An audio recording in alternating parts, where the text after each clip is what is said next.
ஜனநாயகன் படத்துக்கு டிக்கெட் கிடைச்சிச்சா? எனக்கு தான் அந்த படத்துக்கு டிக்கெட்டே கிடைக்கல.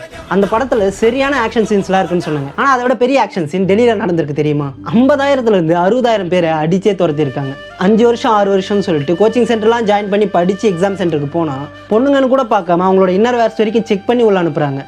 ஒரு 5 நிமிஷம் லேட் ஆனதுக்கு அடிச்சு துரத்துறாங்க. இந்த எல்லா ப்ராப்ளமே ஃபேஸ் பண்ணி எக்ஸாம் எழுதிட்டு வந்தா கொஸ்டின் பேப்பர் லீக் ஆயிடுச்சு, ரீ எக்ஸாம் கண்டக்ட் பண்றோம், திரும்ப வந்து எழுதுங்கடான்னு சொல்றாங்க. சரி ஓகேப்பா, கொஸ்டின் பேப்பர் லீக் ஆயிடுச்சு, அதனால ரீ எக்ஸாம், இது எல்லாமே ஓகே தான்.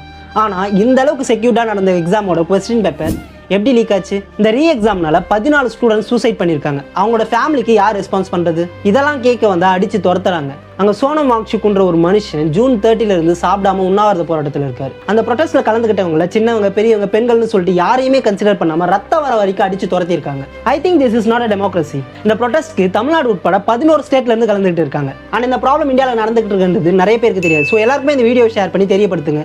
அண்ட் இந்த ப்ரொடெஸ்ட்க்கு உங்களோட சப்போர்ட் இருக்கா இல்லையான்றதை கமெண்ட் செக்ஷன்ல சொல்லிட்டு போங்க.